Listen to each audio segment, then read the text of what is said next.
pimpinan di Kementerian Pan-RB, arahan dari Ibu Menteri dan Pak Kepala BKN bahwa kami akan mengakomodir permohonan Bapak Ibu untuk melakukan penyesuaian detail kebutuhan P3K paruh waktu.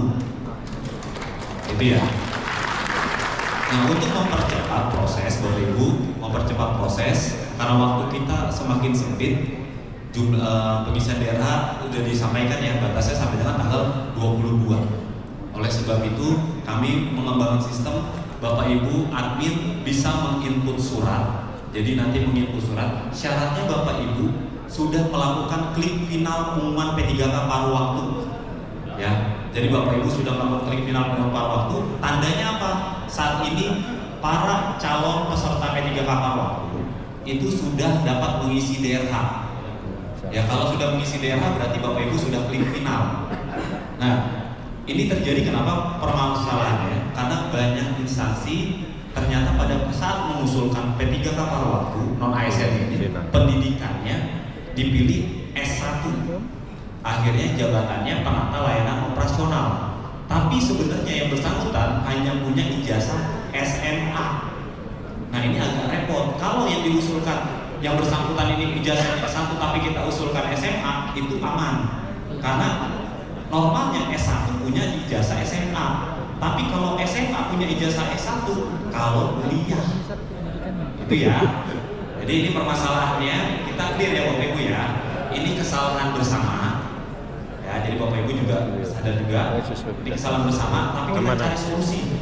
Kita cari solusi agar clear bisa selesai penataannya. Nah, ada juga yang kejadian di instansi daerah, seorang guru ternyata menjadi teknis. Ya, kami mekanismenya nanti Bapak Ibu bisa merubah jenis jabatan. Jenis jabatan itu ada teknis, nakes, guru. Teknis, nakes, guru. Kalau ada yang ketukar bisa diubah, diusulkan ubahnya teknis, nakes, guru. Misalnya dari teknis mau dirubah ke guru silakan, tapi dengan syaratan kalau mau dirubah ke guru, NIK yang bersangkutan harus valid di Dapodik Kementerian Pendidikan Dasar dan Menengah. Kalau tidak valid, silakan kontak ke Dinas Pendidikan agar data Dapodiknya disesuaikan. Clear ya, Bapak Ibu ya? Paham ya? Jadi kalau mau ASN-nya diusulkan menjadi guru, cek data Dapodiknya. Kalau Dapodiknya nggak sesuai, silakan sesuaikan di sistemnya GTK Kemendikdasmen. Di data Dapodik. Selanjutnya kalau nakes, kalau mau dirubah ke nakes, itu hanya pendidikannya harus eligible dengan jabatan fungsional nakes.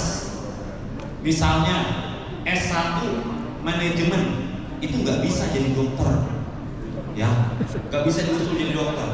Nah, terus kami pesan juga, ini ada pesan dari pimpinan di BKN bahwa untuk nakes, karena persetujuan Ibu Menteri Pan-RB semuanya ke Dinas Kesehatan, nanti penyesuaiannya pada saat kita usul NI P3K paruh waktu. Jadi kalau mau dikembalikan ke misalnya ke RSUD, pindah ke RSUD, nanti pada saat usul NI P3K paruh waktu bisa dipindahkan, disesuaikan dengan unit kerjanya. Misal Bapak Ibu mau taruh di puskesmas silakan, mau taruh di RSUD silakan. Jadi untuk nakes bisa seperti itu ya. Kalau guru, untuk guru sama seperti P3K tahap 1 maupun tahap 2. Jadi kalau guru, Bapak Ibu mapping di RTG dulu. Ya. Jadi minta Dinas Pendidikan untuk melakukan mapping di RTG, ruang talenta guru. Sistemnya punya Kementerian Pendidikan Dasar dan Menengah. Paham ya Bapak Ibu ya? Jadi harapan kami hari ini ada 14 meja, 13 meja dengan PIC Pan-RB, 1 meja dengan BKN. Nanti tim kami ada di belakang ya, di meja panjang di belakang. Nanti Bapak Ibu silakan antri di sana ya. Harapan kami pertanyaan-pertanyaan tadi tidak muncul di meja karena waktu kita mepet ya, Bapak Ibu. Seperti itu. Dan kalau mau pergantian admin SSC ASN silakan bersurat, nanti kita approve dan setujui. Ya, jadi kita cepat. Terus untuk Bapak Ibu yang masih mengajukan DRH, perpanjangan DRH atau usul penetapan NI P3K, kami tunggu hari ini. Batas usulnya sampai dengan besok. Untuk P3K tahap 2. Ya, P3K tahap 2 sudah kami tutup. Jadi kalau mau perpanjang hari ini terakhir diusulkan, kami setujukan sampai besok tanggal 20. Clear ya Bapak Ibu ya? Oke. Dan selanjutnya Bapak Ibu, menu input surat ini seperti biasa. Jadi kalau admin biasanya udah paham ya menu input surat. Menu input surat ada di P3K paruh waktu, nanti di SSCSN admin Bapak Ibu input syaratnya harus melengkapi surat permohonan kepada Kepala BKN selaku Ketua Karsonas. Selanjutnya dengan melampirkan SPTJM. Jadi cukup dua ya, surat permohonan dan SPTJM. Itu untuk perubahan. Perubahan itu Bapak Ibu tidak menambah kebutuhan atau mengganti nama, itu tidak bisa. Hanya merubah atau melakukan penyesuaian jabatan, jenis jabatan, kualifikasi pendidikan, nama jabatan dan unit penempatan. Ya, jadi hanya itu, tidak bisa mengganti orang. Ya, yang kami fasilitasi hanya itu untuk di sistem. Lebihnya nanti dikonsultasikan dengan PIC dari Kementerian Pan-RB ya, Bapak Ibu. Karena secara sistem seperti itu. Oke Mas Denny, boleh Mas? Nah ini Bapak Ibu, sistemnya sudah ada di akun masing-masing Bapak Ibu. Semalam kami sudah rilis juga manual booknya. Buku panduannya sudah kami rilis melalui kantor regional kami semua dan PIC kami semua sudah kami rilis Bapak Ibu buku panduannya. Di situ sudah detail sekali. Jadi Bapak Ibu silakan ke menu input surat. Ke menu input surat nanti ada topiknya penyesuaian alokasi kebutuhan P3K paruh waktu. Ya, penyesuaian alokasi kebutuhan P3K paruh waktu. Setelah itu Bapak Ibu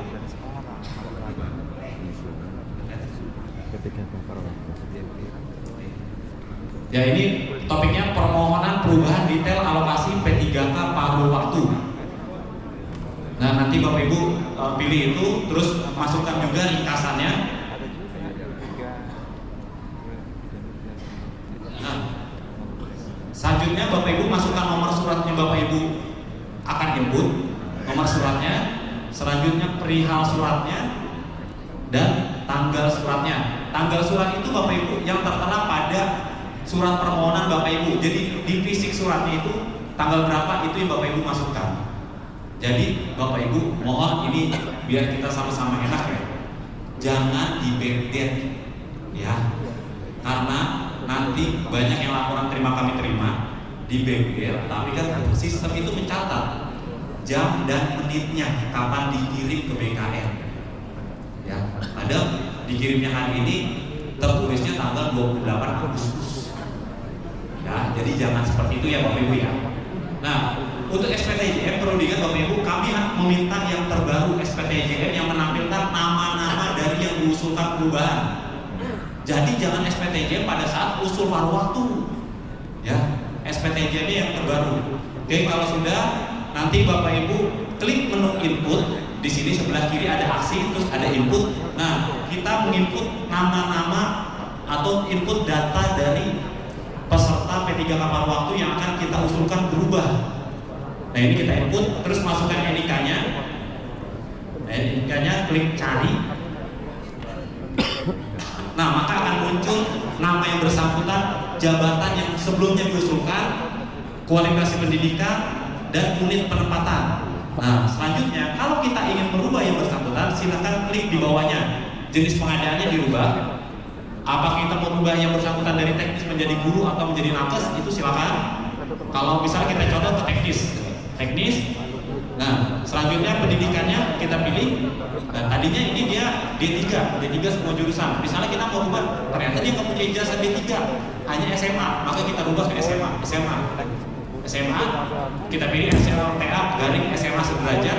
Selanjutnya otomatis jabatannya akan terkunci ke operator layanan operasional. Jadi ya klik, oke. Nah selanjutnya yang terakhir, kalau kita mau melakukan perubahan penempatan, Bapak Ibu pilih UNOR yang akan dipilih untuk penempatannya. Perlu diingat Bapak Ibu, untuk UNOR yang lokasi formasinya nanti hanya bisa dipilih lokasi yang sebelumnya Bapak Ibu sudah usulkan. Sebelumnya Bapak Ibu sudah usulkan pada saat paruh waktu sepuluhan. Misalnya tadinya harusnya di dinas kesehatan, tapi dinas ketahanan pangan. tapi Bapak Ibu pilihnya ke dinas pendudukan. Nah ini kan salah. Tapi dinas pangan udah ada, udah pernah diusulkan, maka Bapak Ibu tinggal pilih dinas ketahanan pangan. Seperti itu ya. Jadi bukan UNOR yang sama sekali baru dalam artian pada saat kita usul ke Pan RB tidak ada. Tapi kalau misalnya ada kejadian, misalnya kemarin kami lupa untuk di sekretariat dewan lupa diusulkan. Nah nanti Bapak Ibu kalau kejadian seperti itu bisa menghubungi PIC kami nanti di meja belakang ya. Jadi di meja belakang di HPS BKN nanti silakan disampaikan seperti itu. Nanti kami minta kelengkapan dokumennya karena itu treatmentnya khusus. Tapi kalau bisa Bapak Ibu jangan sampai kejadian seperti itu ya. Ya kalau bisa, kalau geser-geser beda seksi sebentar, sisi sebelah itu nggak masalah. Oke? Kalau udah langsung kita klik submit Bapak Ibu. Kalau misalnya kita mau tempat penempatannya sama, ya udah tinggal di copy aja. Coba deh, copy deh. Ya, ini Bapak Ibu tinggal copy, paste aja di bawah. Nah, sistem akan auto search ya, auto complete. Jadi auto complete. Oke, kalau sudah, layarnya goyang-goyang. Nah, kalau sudah langsung klik submit. Ya, kalau sudah klik submit, oke. Nah, coba dulu. Nah, sekarang di atas itu, di atasnya sudah ada nama yang bersangkutan yang kita usulkan berubahnya. Jadi udah ada. Nah, selanjutnya kalau kita mau merubah dari teknis, misalnya mau ke guru ya, sampling lagi. Kita sampel dari teknis ke guru. Maka kita memilih jenis jabatannya nanti guru.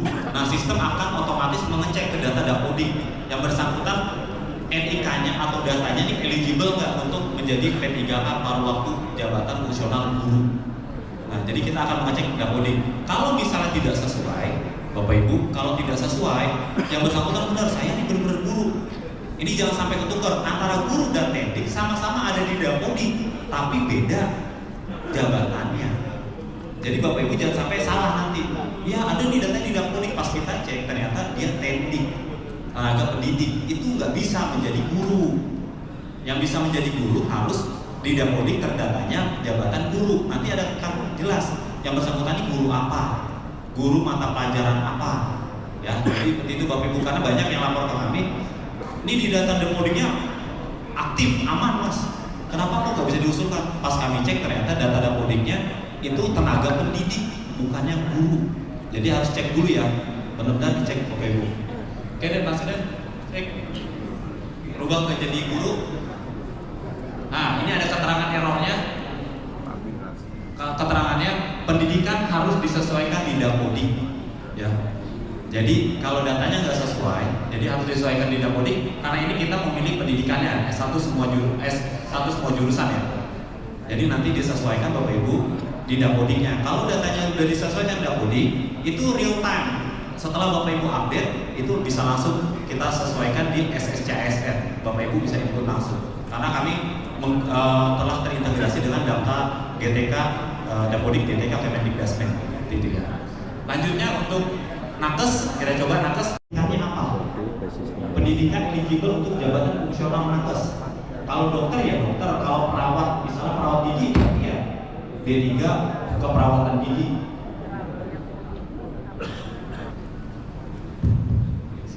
Ya, jadi untuk D3 untuk perawat atau nakes, Bapak Ibu sesuaikan jabatannya. Ya, tolong sesuaikan jabatannya dengan pendidikan. Kalau pendidikannya tidak sesuai SE Dirjen Nakes, maka tidak bisa diusulkan menjadi tenaga kesehatan. Nah, terus kami mengulang lagi untuk nakes penempatannya nanti semuanya di dinas kesehatan, kecuali instansi pusat ya. Teman-teman instansi pusat ini boleh langsung penetapannya ke paskesnya masing-masing. Tapi untuk yang di daerah, instansi daerah, semuanya ke dinas kesehatan.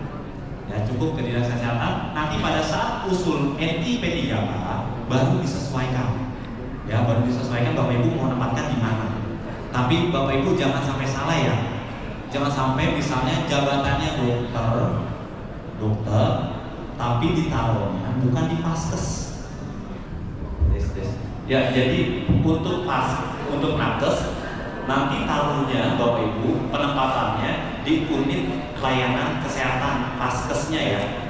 Ya, jadi jangan nanti Bapak Ibu taruhnya misalnya di dokter taruh di mana? Di sekda. Ya, kita nggak sesuai. Itu ya. Kalau mau misalnya poliklinik tidak apa atau puskesmas atau RSUD gitu ya. Seperti itu. Jadi disesuaikan untuk nakes seperti itu Bapak Ibu. Oke, mungkin itu Bapak Ibu nanti ketika Bapak Ibu perlu diingat setelah ini ya, jadi setelah ini Bapak Ibu, setelah Bapak Ibu input, jangan lupa upload suratnya Bapak Ibu. Tadi surat permohonan dan SPTJM itu dijadikan dalam satu file. Surat permohonan dan SPTJM. SPTJM ditandatangani oleh PPK, Pejabat Pembina Kepegawaian. Setelah itu, setelah PPK tanda tangan, diupload, nanti akan kami verifikasi oleh tim DKN pusat. Kami verifikasi, itu kami setujui. Ketika Bapak Ibu input, maka pengisian DRH, ini catatan ya. Setelah Bapak Ibu submit, admin submit ke SSCASN suratnya, itu akan pengisian DRH untuk instansi Bapak Ibu akan kami hold. Jadi DRH-nya tidak bisa submit.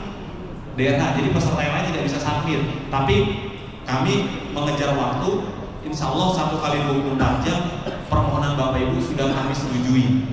Jadi ketika kami setujui, misalnya PIC dan tim teknis BKN sudah menyetujui, maka DRH akan kembali terbuka. Tetap batas waktu DRH-nya tetap di tanggal 22 ya. Tapi sambil nanti itu Bapak Ibu kami berproses tanda tangan pimpinan BKN, nggak apa-apa Bapak Ibu jalan aja, pengisian DRH tetap lanjut. Nah, pertanyaan selanjutnya, bagaimana untuk yang sudah terlanjur mengisi DRH? Misalnya, saya formasinya SMA, operator layanan operasional, padahal ijazah saya S1. Saya, ya udah daripada kemarin telat, saya upload lah ijazah SMA saya. Bagaimana memperbaiki untuk ke S1? Kalau udah terlanjur mengisi DRH, kami tidak melakukan riset, datanya enggak. Biarkan itu lanjut, nanti pada saat usul nih, Bapak Ibu sesuaikan ijazahnya. Kan Bapak Ibu bisa ngupload kan? Ya, bisa ngupload ya pada saat usul NIP3K. Itu nanti Bapak Ibu update ijazahnya sebelum dikirim ke kantor regional BKN. Clear ya Bapak Ibu ya? Clear ya, oke. Itu mungkin yang dapat kami sampaikan Bapak Ibu. Mudah-mudahan setelah ini kita bisa bekerja dengan cepat. Mohon maaf, ini adanya di waktu weekend. Terpaksa Bapak Ibu tidak bisa libur, mohon maaf, dan karena memang waktu kita juga mepet